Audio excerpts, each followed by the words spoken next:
Toda regra existe porque alguém já quebrou ela antes. Na história anterior, o nome nunca foi pronunciado. Nunca sequer foi mencionado diretamente. Falamos sobre a entidade, sobre como ela aprende a voz da sua vítima e usa essa voz familiar para atrair a atenção, para gerar curiosidade, para fazer você abrir a porta. Falamos sobre o primeiro registro, o caso da pessoa que ouviu o chamado, sentiu a presença, mas nunca, em momento algum, ousou pronunciar o nome. Foi por isso que a entidade desapareceu, porque a regra do silêncio foi respeitada. Mas esta história é sobre quem decidiu dizer o nome. É sobre o que acontece quando a curiosidade é mais forte que o medo. E é sobre a consequência de quebrar a única regra que te mantinha seguro. Porque algumas regras não existem para serem testadas. Elas existem porque o preço de quebrá-las é alto demais. E a pessoa desta história estava prestes a descobrir isso da pior maneira possível. O segundo relato que encontramos envolve alguém que conhecia a regra perfeitamente, alguém que sabia exatamente o que não deveria fazer. Assim como no primeiro caso, tudo começou com uma voz familiar, a de um parente próximo, chamando seu nome de outro cômodo. A imitação era perfeita, idêntica em tom, em cadência, em tudo. Mas essa pessoa, diferente da primeira, não se deixou levar pela curiosidade inicial. Ela sabia o que aquilo significava. Ela ficou quieta, esperando. A voz chamou de novo e de novo. O silêncio da casa era a única resposta, mas a entidade, dessa vez, parecia mais insistente. A voz não desistia, e foi aí que o erro aconteceu. Em um momento de frustração, talvez de desafio, a pessoa gritou de volta, e não gritou qualquer coisa. Ela gritou o nome que nunca deveria ser dito, o nome que, segundo os avisos, selaria o seu destino. Dessa vez não foi a entidade que falou primeiro, foi a vítima, e o nome foi repetido 2 vezes em voz alta, ecoando pela casa vazia. No primeiro momento, nada aconteceu, absolutamente nada. Nenhum vulto atravessou o corredor, nenhum som estranho veio do andar de cima. A porta não rangeu, a janela não bateu. O silêncio que se seguiu foi o que mais assustou. Não era um silêncio normal, aquele silêncio de uma casa vazia que você se acostuma. Era um silêncio pesado, denso, como se o próprio ar tivesse ficado mais espesso, abafando todos os ruídos do mundo exterior. O som dos carros na rua, o latido do cachorro do vizinho, tudo desapareceu. A casa ficou silenciosa demais. Era um silêncio de expectativa. Um silêncio que dizia que algo havia mudado para sempre. A entidade não precisava mais chamar, ela não precisava mais imitar.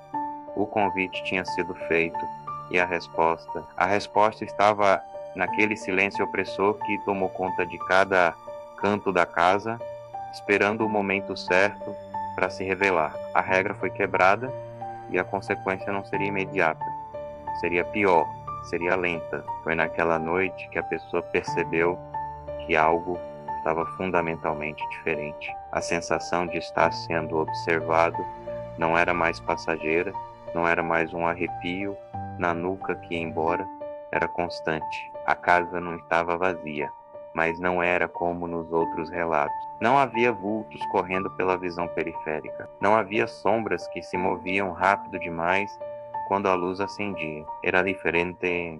Havia algo parado em pé, imóvel. Às vezes no canto escuro do quarto, outras vezes no final do corredor. Não se movia, não fazia barulho, era apenas uma presença, uma forma escura, alta, que estava sempre lá. Observando, a pessoa tentava ignorar, tentava se convencer de que era o cansaço, a sugestão, mas toda vez que olhava, a forma estava lá, e a cada noite parecia um passo mais perto. Não era uma assombração agressiva, era uma presença constante, uma vigília silenciosa, que minava a sanidade, que transformava a própria casa em uma prisão. A entidade não precisava mais se esconder nas sombras, porque agora ela tinha permissão para ficar. E então a voz voltou, mas não como antes. A entidade não precisava mais copiar a voz de outra pessoa para chamar atenção. Agora era diferente. A voz vinha de todos os lugares e de lugar nenhum ao mesmo tempo. Era um sussurro que parecia vir de dentro da parede, depois debaixo da cama, depois do teto. Não tinha uma fonte e o mais aterrorizante. Às vezes a voz era a própria voz da pessoa. Ela estava na cozinha e ouvia a si mesma chamando do quarto. Estava no banho e ouvia sua própria voz sussurrando do outro lado da porta. A entidade não estava mais imitando os outros.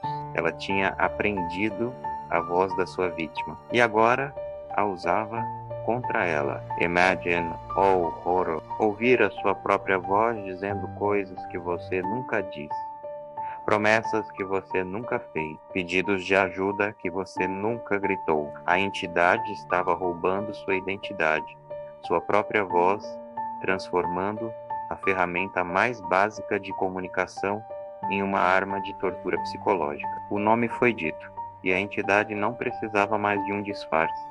Ela podia ser quem ela quisesse, inclusive você. Os registros mais antigos, os fragmentos de texto que sobreviveram, deixam uma coisa bem clara. Existe uma mudança fundamental no comportamento da entidade depois que o nome é dito.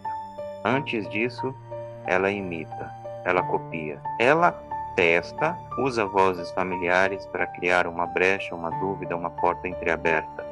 O objetivo é fazer você responder, fazer você interagir, mas depois que o nome é dito, as regras do jogo mudam completamente.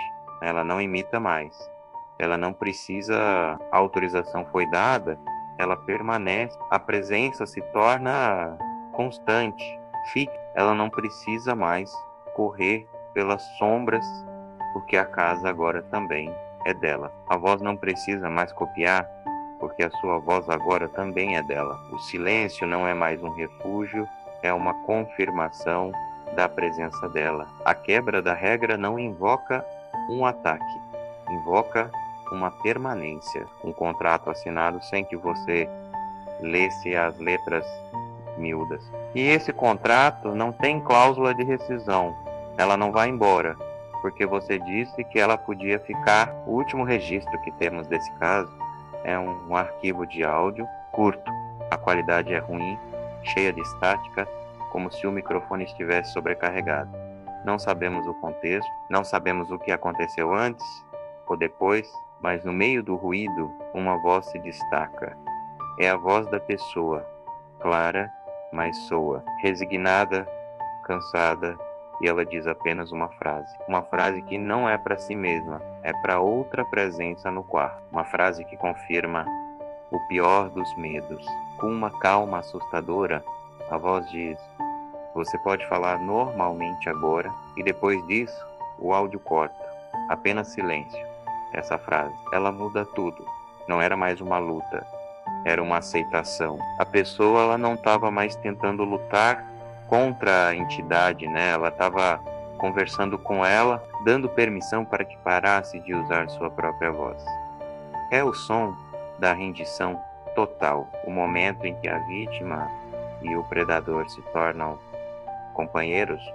O nome não invoca, o nome autoriza. Essa é a verdade final que esses registros nos mostram. Não é uma palavra mágica que traz um monstro de outra dimensão. É uma chave, é um consentimento. Ao dizer o nome, você não está chamando algo para te atacar. Você está dizendo: eu sei que você está aí e eu te dou permissão para ficar, te dou permissão para interagir, te dou permissão para parar de se esconder, e uma vez que essa autorização é dada, ela não pode ser retirada. O silêncio não funciona mais, ignorar a presença não funciona mais.